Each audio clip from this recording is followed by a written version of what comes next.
জমিয়ে খাওয়া দাওয়ার সাথে অনেক বাজি ফাটিয়েছিলাম ভাইফোঁটার দিন। হ্যালো গাইস, আমি টুকু চলে এসেছি নতুন একটা ব্লগ নিয়ে। আগে ভাগে পালিও না প্লিজ, ব্লগটা পুরোটা দেখো কারণ খুবই ছোট একটা ব্লগ। আশা করি তোমাদের সকলের ভালো লাগবে। ভাইফোঁটার ব্লগে এই রঙ্গোলি দেখে অবাক হয়েও না, অ্যাকচুয়ালি দিওয়ালিতে আমি রঙ্গোলিটা দিয়েছিলাম, বাট দিওয়ালি ব্লগে আমি এটা অ্যাড করতেই ভুলে গেছিলাম, তাই ভাবলাম তোমাদের সাথে এই ব্লগে শেয়ার করে ফেলি। আর জানো তো, এই সুন্দর জিনিসটা আমি মিশো থেকে অর্ডার করেছিলাম 163 রুপিজে, মাত্র 163 টাকায়। সাথে ক্যান্ডেলসও পেয়েছিলাম আর এত সুন্দর একটা জিনিস পেয়েছিলাম যেটা আমার খুব ভালো লেগেছে। তোমরা নিতে ইচ্ছুক হলে আমাকে জানিও, আমি লিঙ্ক শেয়ার করে দেবো। আদারওয়াইজ এত সুন্দরভাবে আমি দিওয়ালির পরের দিন সাজিয়েছিলাম। আর সত্যি কথা বলতে আমি কিন্তু ফার্স্ট টাইম এরকম ভাবে রঙ্গোলি দিলাম। কালী পুজোর দিন অন্যরকম সাজিয়েছিলাম, কালী পুজোর পরের দিন অন্যরকম সাজিয়েছিলাম ঘরটা, তো সেইভাবেই তোমাদের সাথে শেয়ার করলাম।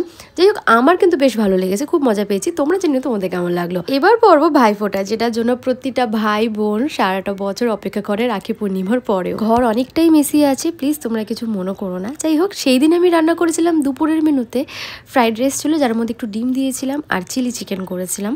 দুটো রান্নাই খুব সুন্দর ছিল, তার সাথে পাইনাপেল চাটনি ছিল। আমার বেশ ভালো লেগেছে আর ওদের সকলের ভালো লেগেছে। ব্যাস, আর কি চাই বলো। সন্ধ্যেবেলায় বেশ ভালোভাবে পুজো দিয়েছিলাম, কারণ দিনের বেলায় কাজের ব্যস্ততায় আমি খুব একটা ভালো মতো পুজো দিতে পারিনি। তো সন্ধ্যেবেলায় পুজো দেওয়ার পর সন্ধ্যেবেলায় স্ন্যাক্স রেডি করেছিলাম, ভেটকি মাছের ফিশ ফ্রাই। দুপুরবেলায় মাছটাকে ম্যারিনেট করে ফ্রিজে স্টোর করে দিয়েছিলাম, আর সন্ধ্যেবেলা ওটাকে জাস্ট বার করে বিস্কিটের গুঁড়ো আর ডিমের কোটিং দিয়েছিলাম। দুবার কোটিং দিলেই এনাফ। আমি চাইছিলাম মাছটা ভেতরে মোটা যে পুরটা, ওটা যেন মুখে ফ্লেভারটা পাই, তো ওর জন্য বেশি মোটা কোটিং আমি করিনি।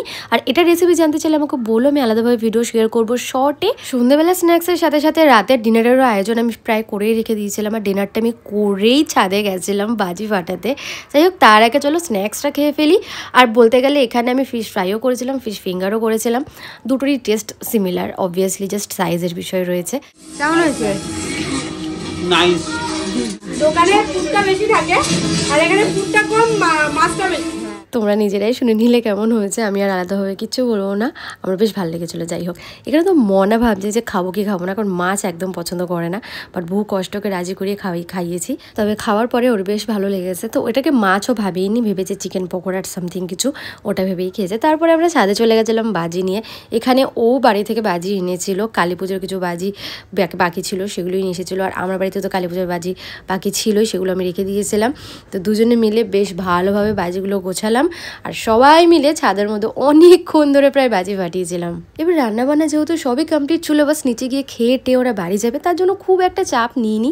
একদম ধীরে সুস্থে প্রচুর সময় নিয়ে আনন্দ করে বাজি ফাটিয়েছিলাম। বয়সের সাথে সাথে সব কিছুর আনন্দই ধীরে ধীরে কমে যায়। আমরা দিন দিন বড় হই, তার সাথে আমাদের জন্মদিনের আনন্দ, দুর্গাপুজোর কেনাকাটা, দুর্গাপুজোর আনন্দ, ভাইফোঁটা, রাখি পূর্ণিমা, বাঙালির তো 12 মাসে 13 পার্বণ, এই প্রতিটা আনন্দ ফেস্টিভ্যালের কমে যায়। সেটা এই যে যত দিন যাচ্ছে বুড়ি হচ্ছে, আর ততদিন আমি ফিল করতে পারছি। যাই হোক, তাও সবার সাথে নিজের পছন্দের কাছের মানুষগুলোর সাথে যখন সময় কাটাই, তখন সত্যি মনে হয় যে সেই ছোটোবেলায় ফিরে গেছি। ওই যৎসামান্য আনন্দতেই আমরা এখন সন্তুষ্ট হয়ে যাই, কিন্তু ছোটোবেলায় এই যৎসামান্য আনন্দতে আমরা সন্তুষ্ট হতাম না। এটাই তফাৎ ছোটোবেলায় আর বড়োবেলায়। এটা বলার একটাই কারণ, মনা চাইছিল আরও অনেকক্ষণ বাজি ফাটাই, আর আমরা বড়রা চাইছিলাম কতক্ষণে বাজিগুলো শেষ হবে আর নিচে গিয়ে খেয়ে টেয়ে রেস্ট করবো আর দাদা বৌদি বাড়ি যাবে। এই যে দুটো বয়সের তফাৎ, ওখানে আমি লাইভ প্রমাণ পেলাম যে কতটা চেঞ্জ হয়ে যায় মানুষ সময়ের সাথে সাথে। তবে এটা মানতেই হবে, মনার জন্য আমরা বড়রা কিছুক্ষণের জন্য সেই ছোটোবেলায় ফিরে গেছিলাম আর অনেক মজা করেছি। ছোটোবেলায় তো আমি আমার দাদা রীতিমতো বাজি নিয়ে কাড়াকাড়ি করতাম, মারামারি করতাম।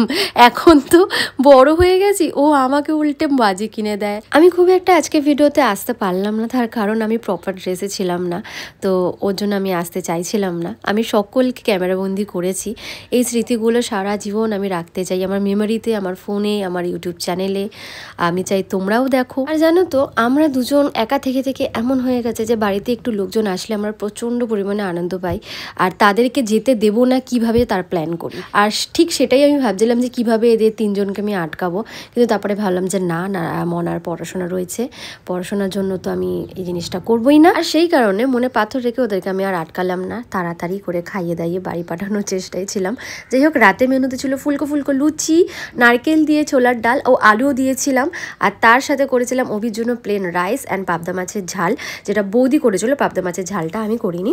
আর বাকি ওদেরকে খাইয়ে টাইয়ে আমি অভির জন্য টিফিন গুছিয়ে দিলাম, কারণ পরের দিন সকালেও টিফিন নিয়ে বেরিয়ে যাবে, তো রাতে আমি টিফিনটা গুছিয়ে রাখি। আর্লি মর্নিং, একদম আর্লি মর্নিংও বেরায়, তো খাবার ভালোই থাকে। যাই হোক, তারপরে তো ওরা চলে গেল, আর ওই বাড়ির জন্য কিছু টিফিন আমি প্যাক করে দিয়েছিলাম, বৌদি নিয়ে গেল।